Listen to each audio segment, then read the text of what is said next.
Hello, my name is Andrew, a PhD student in computer science at Carnegie Mellon.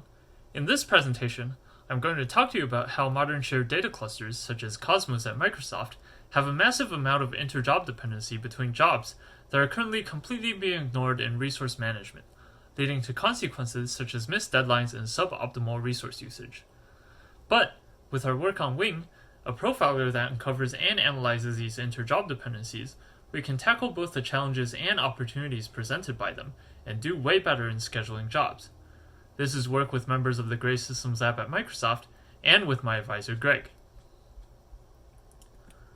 From the title of this talk, you probably already know that I'll be talking about how to do cluster scheduling. But different from the focus of prior work, which often treat jobs as independent of one another, in this talk, I'm really going to focus on how we can exploit the prevalence of inter-job dependencies in large shared clusters. Zooming out, Wing here in the red outline is going to be the focus of this presentation. In particular, Wing is the new tool that we built to discover and analyze inter-job dependencies from job logs in large shared data analytics clusters at Microsoft. Using insights from Wing's analyses on inter-job dependencies to guide cluster schedulers, we find significant benefits in understanding how jobs rely on the outputs of one another, allowing Wing-guided schedulers to reduce hiccups in job execution due to missed dependencies to achieve higher value. Indeed, our experiments, which I'll get to later, find that a Wing-guided scheduler can increase value attained from a workload by up to a whopping 2 times compared to value attained by using the default cluster scheduler. So what I want you to take away from this talk is that understanding previously ignored inter-job dependencies in shared data clusters is important and can bring significant benefits to resource management. Here's a roadmap of the rest of my talk. I'll start with some background on how today's clusters are increasingly becoming shared environments filled with highly interdependent cluster jobs. These highly interdependent jobs expose many challenges not addressed using today's techniques in cluster scheduling, which led to our development of the Wing Dependency Profiler, which uncovers and analyzes these inter-job dependencies. In this talk, I'll describe some of the analyses that Wing provides and how we can use that knowledge to guide cluster schedulers for better scheduling on real workloads.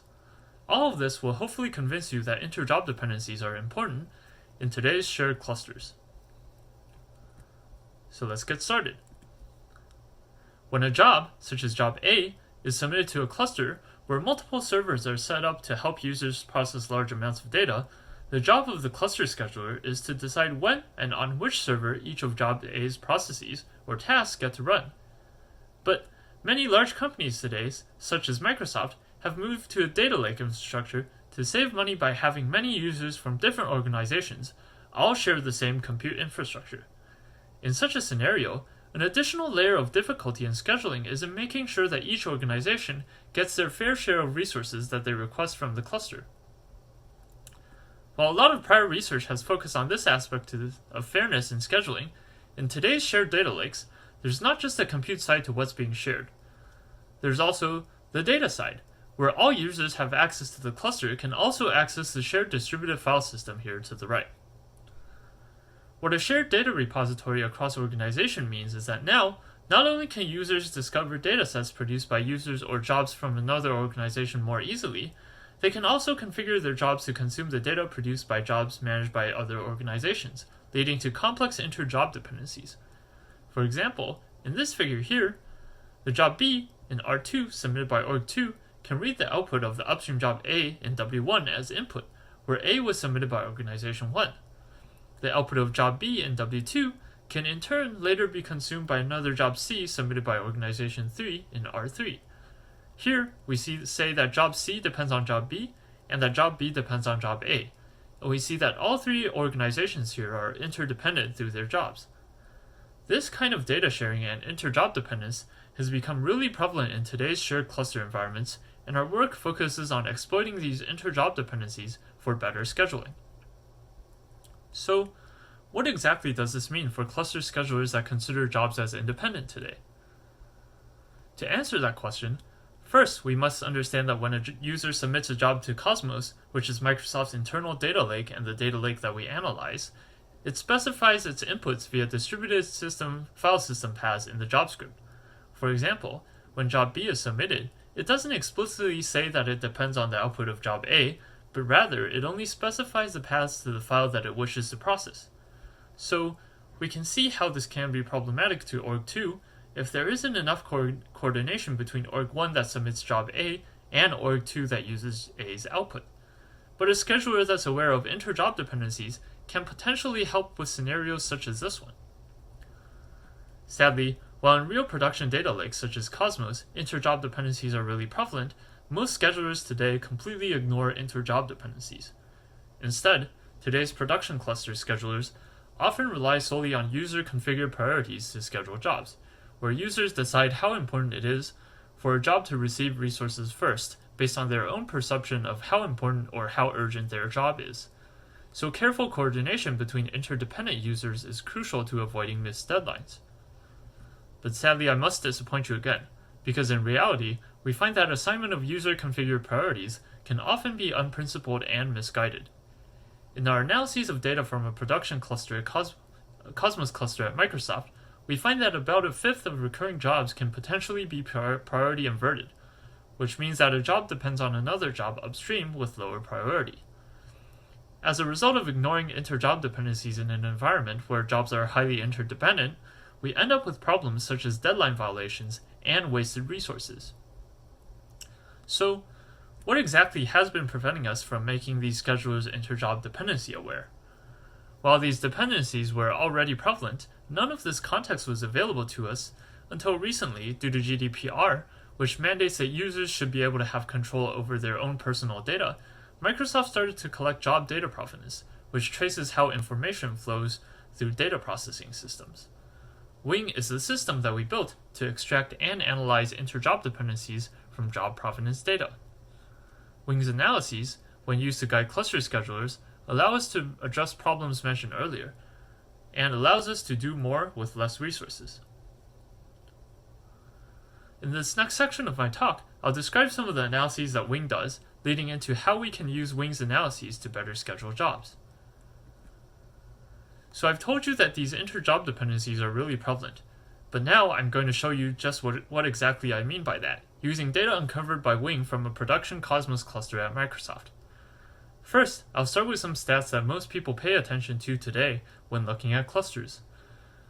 The cluster that we analyze contains hundreds of queues, roughly mapping to organizations, where a queue can be thought of as a virtual slice of resource in the cluster with guaranteed compute capacity for an organization. Each blue circle here represents a queue and its respective size.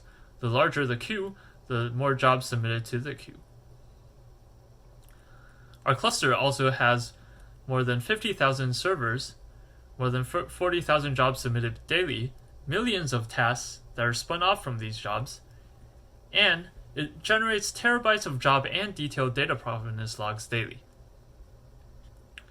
Extracting from these logs with Wing, we reveal the dependencies that are really present within this graph, where more than 160,000 inter-job dependencies come from just around 40,000 jobs per day.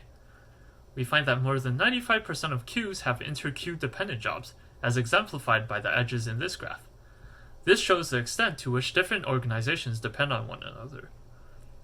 We also find that more than 80% of jobs depend on the output of other jobs, but today our cluster schedulers don't know anything about how not producing a job can impact jobs downstream. All of this might seem grim, but there's also hope in the fact that in our analyses, 68% of jobs are recurring, and that they exhibit their dependencies in a recurring fashion, where a recurring job here is a job that is submitted to Cosmos many times over time, often used to analyze freshly incoming data, such as a daily job that aggregates and analyzes snapshots of his system health. So exactly how might dependency recurrence be able to help us? A common theme that shows up in scheduling literature is that being able to predict future jobs is important to allow schedulers to plan ahead for optimization of scheduling targets. The recurrence of both jobs and dependencies expose new opportunities to predict the arrival of future jobs. For example, when looking at historical dependencies, we can predict the arrival of up to 95% of future jobs. While I don't have time to go into more details here, I strongly encourage you to read our paper, which contains more information on how predictable recurring dependencies really are. The bottom line here is that we can use these recurring dependencies to help improve scheduling results. Now, a critical property of interdependent jobs is that failing or finishing a job late not only impacts the job owner itself. Jobs that depend on its output further downstream can also be affected. In Cosmos specifically, if the required input of a job is not available at the time of its submission, the job could fail due to missing input. In our analyses of a Cosmos cluster, we find that many jobs are connected, and that certain job failures can impact many jobs downstream. To identify these impactful jobs, Wing analyzes indirect inter-job dependencies, where a downstream job can depend on an upstream job in multiple hops, to model the impact of a job based on how much value the failure or delay of a job can disrupt. There's a lot more detail and difficulty involved in designing Wing to identify the most impactful jobs, and I encourage you to take a look at our paper. But here, I'll give you a simple example to illustrate how Wing identifies the most important jobs by evaluating the aggregate value of a single historical job. In this example, we assume that each job holds its own inherent value, which is ideally measured in terms of how much the timely completion of a job is worth. For example, job A here would have the inherent or the job local value of the blue bar, job B the red bar, job C the yellow bar, and so on and so forth. We define the aggregate value or impact of job A as the sum of all of these bars added together, which is the sum of the job local value of all of its downstream jobs and the job local value of A itself. We can further enhance this graph with the time axis to get a sense of how urgent a job is and how it loses value by failing to complete before its upstream jobs are submitted. In this example, suppose job A is submitted at time 0. A would hold constant aggregate value until the time when B is submitted, at which point if A is not completed, B would fail due to missing input and A would lose the value of B. Then, A could continue to hold constant value until the time when C is submitted, at which point if A is still not completed, A would lose the value of C and all of its downstream value, because if C is not able to execute, all of the jobs that depend on its output can also fail. A could then continue to hold constant value until some point in time in the future where it loses all of its job local value. With this model, we can now derive data-driven deadlines through inter-job dependencies, which help us understand how urgent a job is and, for example, can help us determine whether or not we can load shift a job to mitigate cluster capacity crunches. So, just how exactly can we use job value aggregation to guide cluster schedulers for better scheduling? To understand how, I'll need to give you some background on Cosmos, Yarn, and value scheduling. Cosmos' resource management is built on top of Yarn, an open-source resource management framework. Within Yarn, a scheduler prioritizes jobs based on user-assigned priorities. On the other hand, in value scheduling, the goal of scheduling is to achieve value by completing jobs in a timely manner. While value scheduling enjoys a long research history, state-of-the-art value schedulers still consider each job independently. So, the key question here is, how can we use Wing's inter-job dependency knowledge with Yarn's scheduler to achieve more overall value? We know that a key to good scheduling is to know about the arrival of future jobs. And while we cannot know about all future job arrivals beforehand, we can exploit job recurrence to find out which recurring jobs historically impact a lot of value downstream. But still, scheduling high aggregate value jobs with high priority might not always be the best thing to do to maximize value attained, as these jobs can also take proportionally high aggregate compute resources. To achieve high value over time, we therefore implement our Wing-guided scheduler, Wing Aggregate, to prioritize recurring jobs with historically high aggregate value efficiency, which is measured as aggregate value divided by aggregate compute. To illustrate just exactly how Wing Aggregate works, the priority of job A in Wing Aggregate here would just be assigned based on the sum of all colored bars here, divided by the historical compute of job A and all of its downstream jobs. To evaluate the efficacy of Wing to improve job scheduling, we conduct simulation experiments driven by real Cosmos cluster traces. Our experiments use traces that preserve inter-job dependencies and their properties. So for example, if the required input of a job is not available by the time it's submitted, the job could fail due to missing input. The goal of our experiments is to maximize value attained by executing jobs, where here value is measured in terms of the number of downloads attained by completing jobs and producing their outputs in a timely manner. While real value of jobs require more in-depth research, we have consulted with our resource management team on our selection of the number of outputs of downloads as value, and they have noted that using number of output downloads as value is better than any heuristic they currently use to identify important jobs. Finally, we run experiments with the same workload at fractions of various real Cosmos cluster sizes, or capacities ranging from 100 to 20% capacity to simulate cluster capacity crunches. That is, for experiments run at 100% cluster capacity, we use all the servers available to the cluster, while for experiments at 20% capacity, we only use a fifth of the servers. Now, on to discussing results. The y-axes here show how much value is attained by each scheduling policy normalized to all value attainable, while the x-axes here show the fractions of different Cosmos cluster capacities we evaluate our scheduling policies on. The purple bars here show how the default yarn policy performs on our workload. And as expected, as cluster capacity becomes more constrained, less value is attained. The red bars, on the other hand, show how wing aggregate performs. Our results show that wing aggregate outperforms the default policy by increasingly wider margins as capacity becomes more and more constrained. Indeed, the decision that a scheduler makes becomes more and more consequential when clusters are tight on resources. At 20% capacity, wing aggregate beats the default policy by as much as 66%. We finally look at how wing aggregate would perform if there were no queue boundaries, merging all queues into a single global queue to more fully utilize resources in the cluster and to eliminate organizational resource bottlenecks. Now, relaxing of these queue boundaries is complicated and requires further research into, as it requires a global, cluster-wide notion of value. But once the notion of value is determined, we can easily plug it back into wing.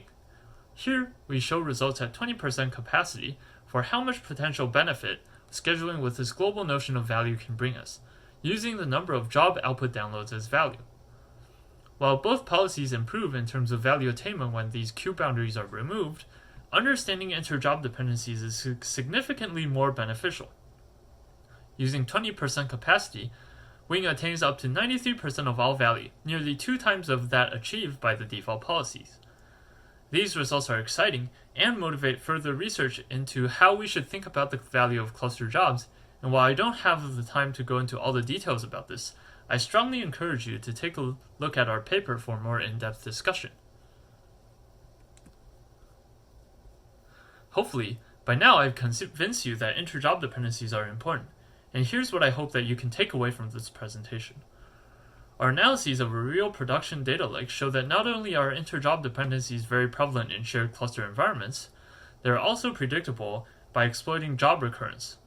We can and need to address these inter-job dependencies in resource management to better ensure that jobs meet their deadlines, to reduce resource wastage in clusters, and to improve scheduling value attained. Thank you.